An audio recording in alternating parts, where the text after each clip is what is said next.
Baik, shalom. Sekali lagi shalom. Nah, puji akan nama Tuhan, kita bersyukur pada malam hari ini di mana kita boleh dapat sama-sama mensyukuri akhir tahun dan kita sering mengatakan kunci tahun. Nah, tentu ini menjadi sebuah persekutuan yang berkenaan kepada Tuhan, karena saya sendiri dalam sepanjang hari-hari saya coba merenungkan begini. Apa bedanya tanggal 31 dengan tanggal 1 bulan Maret? Apa bedanya tanggal 31 dengan tanggal 31 bulan Juli? Kan sama-sama tanggal. Mungkin yang berbeda adalah bulannya. Tapi kemudian perenungan yang kemudian kita coba mengerucut, ya semua hari sama. Artinya kalau saudara coba renungkan begini. Kemarin hari apa saudara? Kemarin. Hari Jumat. Nah hari Jumat. Hari ini hari? Coba saudara berpikir. Terasa tidak ada beda. Betul kan? Atau ada yang merasa, ada sesuatu yang beda di hati ini. Ternyata kita berjalan sana sini, aktivitas sana sini, dan terasa sama. Namun kemudian, ya kadang kita mengatakan ini roda waktu yang berputar dari 360 berapa? 65 hari, dan hari ini adalah hari yang ke-365 kurang beberapa jam. Dan kemudian kita menganggap ini sesuatu yang beda. Oke lah, ini sesuatu yang kemudian kita berikan semacam sebuah penilaian spesial, karena kemudian kita ukur dari tanggal 1 Januari sampai tanggal 31 Desember. Kemudian kita hitung ini adalah angka yang menggenapi 365 hari. Nah, saya hari ini akan berbicara dengan satu topik, mengakhiri untuk memulai perjuangan. Mengakhiri untuk memulai perjuangan. Ada kata bijak mengatakan bukan awal yang menentukan, tapi orang katakan akhir. Nah, sekarang kita ada di akhir. Pertanyaannya, kata bijak di akhir ini model apa? Saya mau mengatakan begini. Akhiri sesuatu dengan baik akan membawamu kepada suatu pengalaman baru.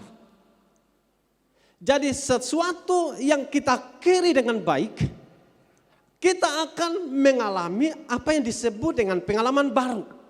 Saya coba menyampaikan dalam sebuah konteks dunia pendidikan, dan kalau kita bisa mengakhiri dengan baik di tingkat atau di kelas 1, maka kita akan mengalami pengalaman baru di kelas 2. Tapi kalau kita tidak mengakhiri dengan baik di kelas 1, maka kita tidak akan mengalami pengalaman baru. Karena di tahun berikutnya kita tetap ada di mana? Kelas 1. Sekarang ini memang kata tidak naik kelas itu hampir jarang ditakuti oleh murid-murid. Kecuali murid-murid yang 1 tahun cuma sekolah 6 hari. Karena dalam pengalaman begitu. Ada anak-anak yang orang tuanya melihat dia sekolah tiap hari, tapi ternyata dia tidak sampai di sekolah. Ada di mana? Di tempat internet, warnet. Ada main game dengan teman-teman di belakang-belakang sekolah. Tidak masuk kelas. Dan beberapa peristiwa yang saya amati, ada guru-guru yang kemudian tidak bisa menaikkan mereka karena tidak pernah masuk ke sekolah, mau bagaimana naik kelas. Artinya tidak ada pengalaman baru. Tidak dapat mengakhiri dengan baik. Sehingga mereka tidak akan mengalami yang namanya pengalaman baru. Sekarang kita ada di penghujung tahun 2022. Sekarang catatan lain yang ingin saya sampaikan sepanjang tahun 2022. dapatkah kita telah menjalannya dengan baik? Kalau saudara telah menjalannya dengan baik, maka pastikan saudara akan memulai perjuangan baru di dalam Tuhan. Saudaraku yang dikasihi Tuhan, kadang ada beberapa pertanyaan. Sehari-hari ini saya lebih banyak bicara dengan dalam konteks yang lebih bebas, harap lebih cepat selesai. Tapi kadang ada sebuah pertanyaannya begini. Ini pertanyaan evaluasi yang saya harus sampaikan begini. Ini tahun 2022, pertanyaan evaluasinya begini. Apa yang telah saudara, apa yang katong sudah lakukan di tahun ini? Mungkin saudara akan mencatat A, B, C dan sebagainya. Tetapi kemudian ada pertanyaan lanjut yang kemudian kita katakan begini. Apa yang perlu diperbaiki? Kalau diperbaiki ada hal yang kurang. Atau ada hal yang salah. Atau apa yang perlu ditingkatkan. Karena di tahun 2022 ada hal yang belum pas menurut saudara.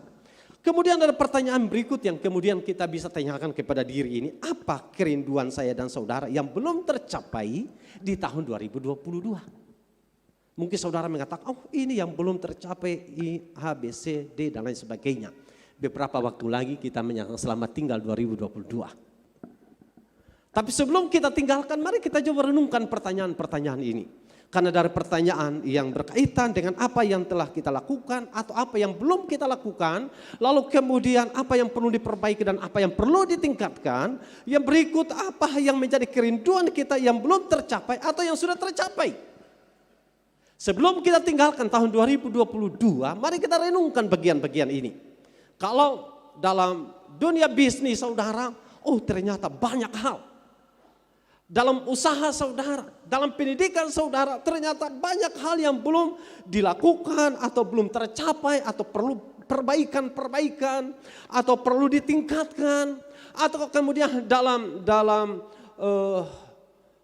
karir-karir saudara, bahkan saudara sendiri juga memiliki hal-hal yang demikian. Lalu kemudian mengatakan bahwa saya punya kerinduan banyak hal yang belum tercapai atau belum tergenapi.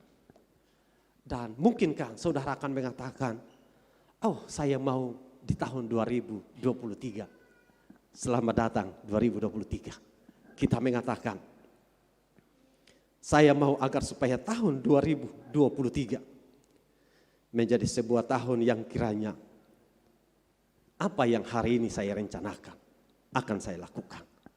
Pertanyaannya, apa yang ada di benakmu untuk direncanakan tahun 2023? Tentu kita selaku orang percaya dengan dunia segala macam kesibukan, membuat perencanaan itu akan menjadi hal yang baik. Dalam gereja ini kita akan melakukan banyak perencanaan tentunya. Dan dalam hari ulang tahun gereja itu menjadi cikal bakal menjalani tahun 2023 nanti menjadi lebih tajam. Dalam skop kerohanian penilaian menjadi lebih peka untuk melakukan yang terbaik bagi Tuhan. Nah sekarang apa yang perlu kita lakukan atau apa yang perlu kita rencanakan? Secara pribadi saudara boleh merencanakan, silakan. Karena di tengah dunia kita yang semakin banyak waktu yang terbuang untuk semua aktivitas, perencanaan itu penting. Saya sering bersama ibu sebelum tidur dan kadang-kala kami bincang-bincang mengatakan begini. Kalau dulu masa pakai pelita, maka kita tidur sejak waktu matahari tenggelam, kita langsung ikut tidur. Sekarang hampir jam 1, jam 2 baru tidur. Bahkan sepanjang hari tanpa terasa sudah gelap. Sehingga kadang kita mengatakan bahwa kok hari begitu pendek. Padahal jam tetap sama. Tapi kita merasa begitu cepat waktu berlalu. Dalam bayangan saudara tanggal 1 Januari 2022 baru kemarin. Tapi hari ini sudah kita masuki tanggal 31 Desember 2022. Karena kita terheran-heran sambil mengatakan, kok tahun 2022 baru saja kita lewati? Atau baru kita jalani, sekarang sudah mulai kita tinggalkan dan memasuki tahun 2023. Terasa waktu begitu singkat, sehingga saya tadi katakan bahwa pentingnya perencanaan. Pertanyaannya, dalam hidup saudara, apa yang saudara rencanakan untuk dilakukan, dikerjakan di ke depan. Yang kedua yang perlu kita renungkan bersama-sama adalah bahwa apa saja harapan. Tentu kita semua yang hadir hari ini punya harapan. Dan masing-masing kita dengan harapan yang berbeda-beda tentu tidak bisa terlepas dari tujuan Allah bagi saya dan saudara. Karena setiap harapan tidak bisa lari dari koridor kehendak Tuhan. Karena setiap harapan yang berbeda dengan kehendak Tuhan tentu tidak akan tercapai harapan itu. Nah, yang berikut yang ingin saya sampaikan bahwa apa saja yang perlu dipersiapkan. Kita tidak hanya sebatas merencanakan dan menaruh harapan, tetapi kita juga harus bisa mempersiapkan diri menyongsong hari depan. Karena tanpa mempersiapkan sesuatu untuk merencanakan terhadap apa yang merupakan rencana, tentu semua akan mubazir. Untuk menyongsong masa depan kita harus bisa mempersiapkan segala perlengkapan. Khususnya kalau anak-anak yang dalam bangku pendidikan belajar. Dunia karir dalam dunia usaha tentu mempersiapkan apa yang perlu dipersiapkan. Nah, yang berikut bahwa kalau semua kita persiapkan apa komitmen untuk tahun 2023.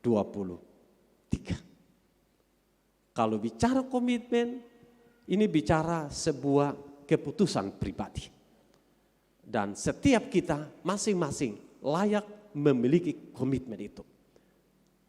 Entah komitmen kepada diri, entah komitmen kepada keluarga, entah komitmen kepada Tuhan. Masing-masing kita punya komitmen karena di dalam 2 Korintus pasal 4 ayat yang ke-8, ayat 9, 16 dan ayat yang ke-17. Saya akan baca ayat ini saja, saudara bisa mengikutinya. Begini, Paulus mengatakan kepada jemaat Korintus begini, dalam segala hal kami ditindas, namun tidak terjepit. Kami habis akal, namun tidak putus asa. Ayat 9, kami dianiaya, namun tidak ditinggalkan sendirian. Kami dihempaskan, namun tidak binasa. Ayat 16, sebab itu kami tidak tawar hati, tetapi meskipun manusia lahirnya kami semakin merosot, namun manusia batinnya kami dibaharui dari sehari ke sehari. Sebab penderitaan ringan yang sekarang ini mengerjakan bagi kami kemuliaan kekal yang melebihi segala-galanya. Jauh lebih besar daripada penderitaan kami. Saya tertarik di dalam ayat 8 dan ayat yang ke-9 dari ayat ini diterjemahkan dalam terjemahan firman Allah yang hidup berkata begini. Dari segala penjuru kami ditimpa oleh kesulitan. Tetapi kami tidak hancur luluh. Kami bingung karena kami tidak tahu mengapa hal-hal itu terjadi. Tetapi kami tidak putus asa atau menyerah. Kami dikejar-kejar, tetapi Allah tidak pernah meninggalkan kami. Kami dihempaskan, tetapi kami bangun lagi dan terus maju. Nah, saudara yang dikasihi Tuhan, godaan terbesar dalam kehidupan kita ini adalah pertama kemewahan, yang kedua kenyamanan, yang ketiga harta, yang keempat harga diri, yang kelima kedudukan, dan yang keenam kerohanian. Kalau kemudian kita urutkan dan membahas satu persatu dari bagian ini terlalu panjang dan luas. Tetapi kalaukah kemudian kita mempersingkat bagian yang berbicara godaan-godaan dalam hidup, bicara kemewahan, kenyamanan, harta, bicara tentang harga diri, kedudukan, kerohanian, itu menjadi sesuatu yang menarik dalam dunia di zaman ini. Kalau bicara tentang kemewahan, kalau bicara kenyamanan, harta, harga diri, kedudukan, dan kerohanian, itu yang menjadi bagian yang cukup menantang buat saya dan saudara. Kenapa saya katakan demikian? Karena Bagian-bagian inilah yang justru membuat kita tidak bisa mengakhirinya dengan baik. Bagian-bagian inilah yang kemudian membuat kita menjadi orang-orang yang bisa mengalami keputusasaan. Apa yang Paulus sampaikan ini adalah satu daripada godaan yang disebut tentang kerohanian. Bicara tentang soal kenyamanan, bicara tentang soal harga diri. Kenapa? Karena di masa Paulus melayani, ada pengajar-pengajar sesat, ada pengajar-pengajar palsu yang coba memutarbalikkan kebenaran yang berbeda dari apa yang Paulus sampaikan. Bahkan kalau kemudian kita perhatikan, Paulus dalam terjemahan firman Allah yang hidup dikatakan bahwa bingung karena dari segala penjuru kami ditimpa oleh kesulitan. Dengan kata lain bahwa Paulus merasa seakan-akan bahwa dia sebenarnya tidak bersalah. Sebenarnya Paulus dia tidak tahu apa alasan orang coba menyudutkan dia. Bahkan mereka berusaha mengejarnya untuk membunuh dia. Melempari dengan batu dan macam-macam hal. Terkadang mungkin seakan-akan tidak ada alasan yang tepat bagaimana mereka membunuh dia. Walaupun Paulus tahu ini bicara motif utama adalah terkait dengan kerohanian. Tetapi ingin saya sampaikan bahwa ini tantangan besar, ini godaan besar. Yang kemudian godaan-godaan inilah dapat membuat sebuah keputusan. Keputusannya adalah apakah putus asa menjadi bagian terpenting yang kemudian Paulus berhenti. Apakah kemudian karena dari segala penjuru orang mempersulit Paulus dan Paulus seakan-akan ingin mengambil komitmen sudah selesailah. Dan cukup sampai di sini. Kalau kemudian Bapak Ibu Saudara saya ingin menyampaikan semacam penerapan praktis. Mungkin hal yang sama terjadi buat saudara. Yang kemudian saya bisa katakan begini. Sepanjang tahun 2022, berapa banyak di antara saudara yang kadang juga bingung sambil mengatakan, orang ini beta salah apa ya? Pernahkah itu? Oh tidak. Yang kedua, mungkin saudara sedang berjalan-jalan lalu kemudian orang melihat saudara dengan sebelah mata. Apa pengalamanmu itu ada? Saudara jalan-jalan, tiba-tiba orang cerita saudara. Tiba-tiba saudara mendengar dari si A, si B, si C. Orang itu cerita begini begitu. Muncul pertanyaan di hatimu. Beta salah apa ya? Dan banyak hal yang kemudian saya bisa dapat katakan bahwa kenapa kalau semakin sungguh-sungguh dengan Tuhan, kok semakin banyak tantangan? Kira-kira apa yang terjadi? Kenapa semakin saya berdoa, semakin saya sungguh-sungguh dengan Tuhan, serius dengan Tuhan, rumah tangga, semakin banyak ada tekanan. Muncul pertanyaan di hatimu. Kenapa semua ini? Bahkan kadang justru sampai hari ini saudara hadir, saudara tidak menemukan jawaban itu. Paulus menguatkan kita dengan firman Allah yang disampaikan dalam 2 Korintus ini. Saya suka dalam terjemahan firman Allah yang hidup ini, karena lebih mengenal. Dari segala penjuru kami ditimpa oleh kesulitan, tetapi kami tidak hancur luluh. Saya rindu agar supaya begini. Semakin ada banyak kesulitan yang kita hadapi, kita menjadi pribadi yang tangguh. Jangan hendaknya kita menjadi pribadi yang cengeng, saudara. Pribadi yang kokoh di dalam Tuhan. Apa yang Paulus juga sampaikan bahwa kami bingung karena kami tidak tahu mengapa hal-hal itu terjadi. Tetapi kami tidak putus asa. Jadi semakin ada banyak hal yang Paulus tidak paham. Tapi Paulus tidak putus asa. Saya rindu hal yang sama terjadi buat saudara. Banyak hal terjadi dalam hidupmu. Apa yang menjadi harapanmu. Apa yang menjadi keinginanmu. Saya di tahun 2021,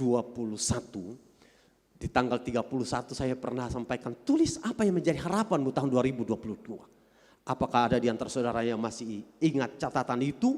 Apakah saudara sudah hilangkan catatan itu? Apakah yang sudah hilang tapi saudara masih ingat? Tapi kalau saudara sempat mencatatnya, menyimpan baik-baik apa yang menjadi harapanmu untuk tahun 2022.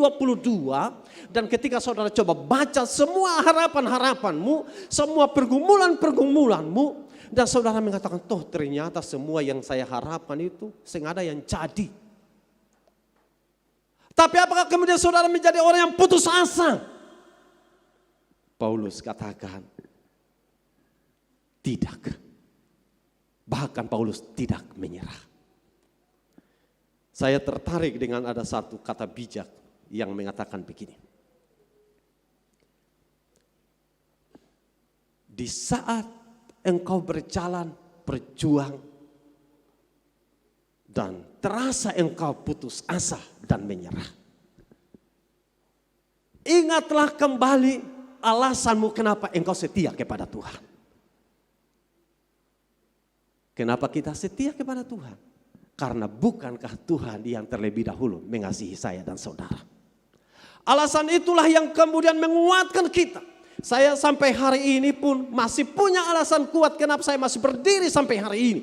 Karena saya tahu hidup ini tidak dapat membalas kebaikan Tuhan. Saya rindu agar supaya alasan saudara hari ini ada. Karena saudara rasa. Karena saudara tahu. Saudara tidak dapat balas kebaikan Tuhan.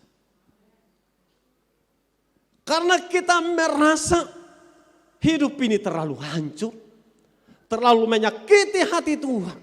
Dan dalam sepanjang hari-hari perjalanan hidup ini, terlalu ada banyak hal yang justru menyakiti hati Tuhan, mengecewakan hati Tuhan.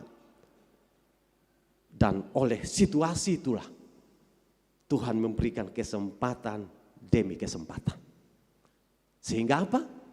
Kita masih sehat, kita masih kuat, kita masih diberkati, kita masih bisa makan, kita masih bisa minum, kita masih bisa pakai.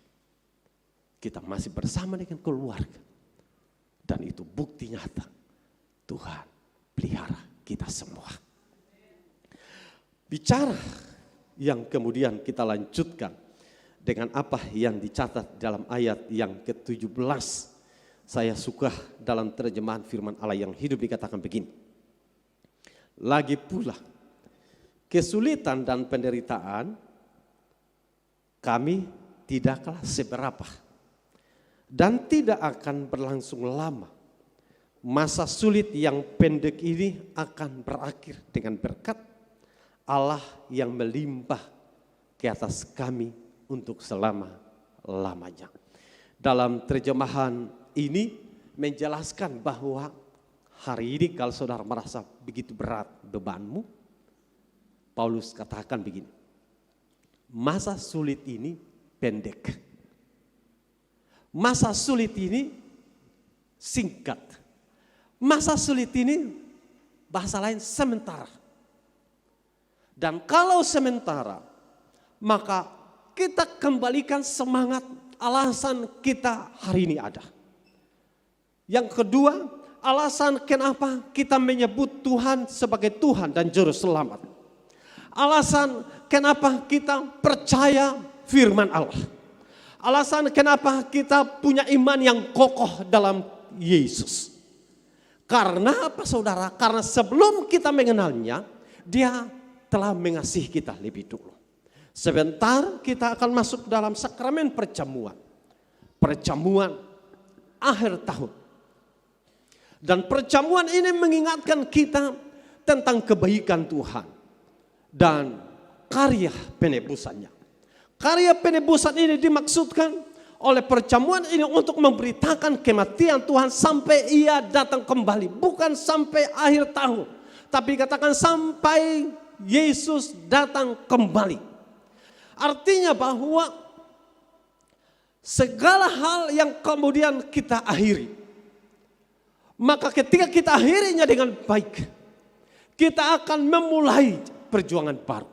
Dan perjuangan baru kita adalah perjuangan di tahun 2023. Ketika saudara mendengarkan berita tahun 2023. lewat media mungkin saudara akan semacam was-was. Ada beberapa teman yang ketika disampaikan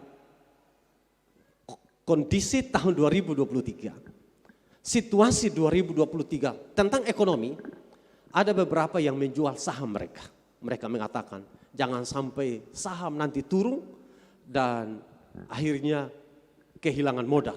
Mereka jual saham-saham mereka. Secara ekonomi mereka mengatakan kondisi cukup berat di tahun 2023. Tapi kemudian ingin saya sampaikan buat saudara begini. Yesus ketika ada di dunia, dia mengajar. Janganlah kamu khawatir.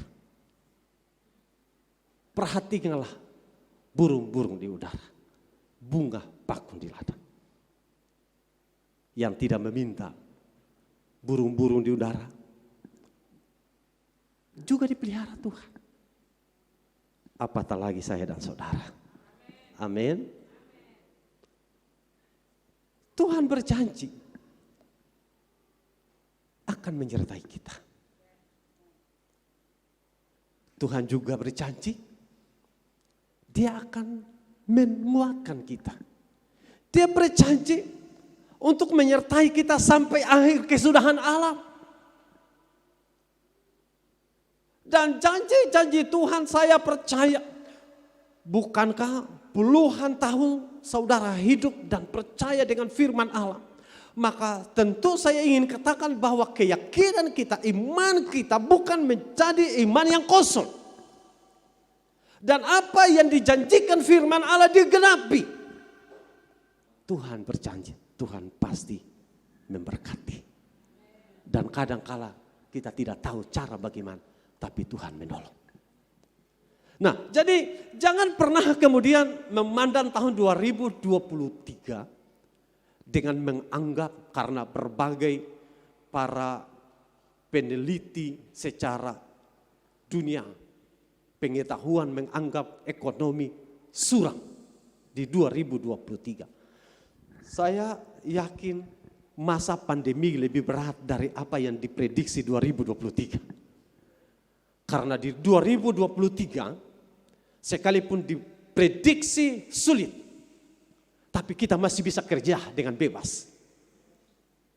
Di masa pandemi berkelimpahan tapi tidak bisa kerja dengan bebas. Tapi Tuhan pelihara kita. Amin. Jadi semua gambaran perbandingan mulai tahun 2000 awal dari bulan Maret April mulai masuk ke Indonesia pandemi sampai di tahun 2022 dan kemarin saya dengar bahwa Jokowi menarik semua pembatasan pembatasan masyarakat terkait dengan pembatasan itu dicabut oleh presiden. Dan itu artinya bahwa sekalipun orang prediksi 2023 suram, tapi saya percaya Tuhan mendahului kita. Amin. Katakan kiri kanan sambil tepuk bahunya, jangan khawatir. Kore, kalau suamimu kore di sini, jangan khawatir. Amin. Kita tepuk tangan dulu buat Tuhan.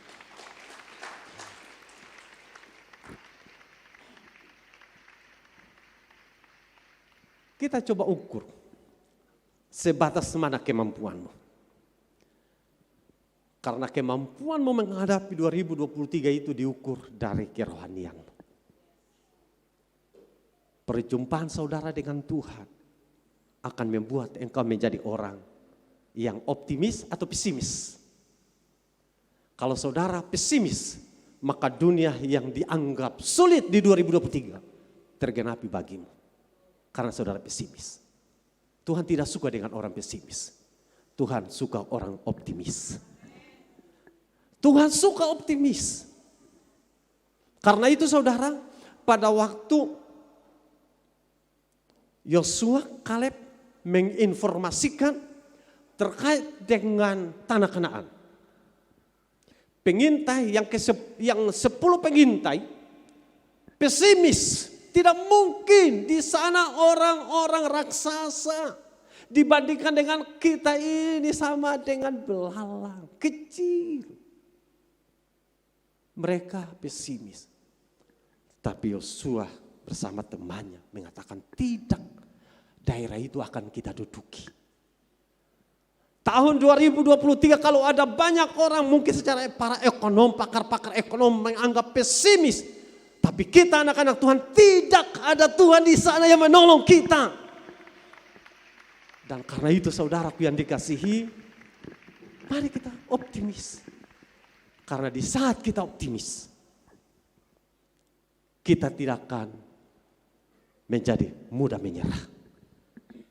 Kita pejuang-pejuang rohani, dan pejuang-pejuang rohani tidak bisa cengeng apa yang tadi saya sampaikan. Tidak mudah ngambek. Pejuang-pejuang rohani tidak boleh itu. Kenapa? Karena yang namanya pejuang, mereka sudah melewati berbagai proses. Saudara dan saya sudah melewati proses yang panjang. Dan kalau kita sudah melewati proses yang panjang, jangan pernah kita kembali kepada proses awal. Ibarat kita sudah ada di S1 kembali lagi ke SD. Kita jangan kembali, mari kita terus berjalan. Dalam perjalanan ini sebagaimana firman Allah sudah menyampaikan buat kita bahwa Dia menyertai kita sampai akhir kesudahan alam. Dan kalau Dia menyertai kita, apa yang tadi saya sampaikan bahwa jangan pernah putus asa dan berhenti. Karena alasan saudara bisa bertahan atau memulai semuanya karena saudara percaya kepada Tuhan. Dan alasan saudara juga ada hari ini sampai hari ini saudara setia kepada Tuhan. Bukan karena saudara mengasihi saya. Bukan karena saudara malu dengan saya. Tapi karena saudara mengasihi Tuhan. Dan saya rindukan sebelum saya akhir bagian ini. Saya merindukan agar supaya tahun 2022 sudahlah. Ini tinggal beberapa mana lagi. Tinggal beberapa 3 jam lebih lagi. Kita sudah tinggalkan. Tapi tahun 2023, 2022 beberapa jam kita lewati, 2023 sudah ada di ambang pintu. Tinggal beberapa waktu kita akan sudah masuki. Dan saya rindu di 2023, mari kita bangun sebuah komitmen yang baru dengan Tuhan. Kerinduan yang terbesar di hati kita semua, yaitu agar supaya kita hidup menyenangkan Tuhan. Kerinduan terbesar di hati kita adalah supaya kita bisa melayani Tuhan secara maksimal. Kerinduan kita yang terbesar di hati ini agar supaya kita ini bisa menjadi berkat. Kerinduan yang terbesar di hati setiap kita agar supaya kita menjadi lebih tajam, lebih peka dengan apa yang bisa kita buat bagi Tuhan. Bukankah kita punya banyak dalil sebenarnya? Kita punya banyak alasan. Tapi saya ingin mengatakan bahwa hendaklah alasanmu ditempatkan karena mengasihi Tuhan. Jangan tempatkan alasan di depan adalah bisnismu. Karena kalau ketika bisnismu hancur, saudara tinggalkan Tuhan. Jangan tempatkan alasanmu karir. Karena kalau karirmu hancur, saudara tinggalkan Tuhan. Jangan jadikan alasan keluarga. Karena kalau alasan keluarga bermasalah, saudara tinggalkan Tuhan. Tapi kalau taruh alasan mengasihi Tuhan, semua yang lain akan luluh di hadapan Tuhan. Jadi taruhlah mengasihi Tuhan menjadi alasan utama dalam hidup menjalani 2023. Katakan, Tuhan, saya mau mengasihimu. Saya mengasihimu. Apapun yang terjadi, sebagaimana Paulus katakan, kadang dari berbagai penjuru saya menjadi bingung dan kadang bisa putus asa. Tapi tidak, saya tidak menyerah. Saya rindu hal yang sama terjadi di 2023. Berbagai hal terjadi dan menyerang kehidupan ini, kadang membuat saya bingung. Tapi saya tidak menyerah. Saya rindu hal yang sama terjadi buat saudara. Kadang mungkin sakit penyakit. Kadang mungkin ekonomi, kadang mungkin berbagai penjuru yang tanpa alasan saudara tidak mengerti sendiri. kita tidak mengerti. Tapi sekali lagi, taruhlah alasan terkuat yang kau berdiri menjalani 2023, yaitu karena mengasihi Tuhan. Tuhan Yesus memberkati kita.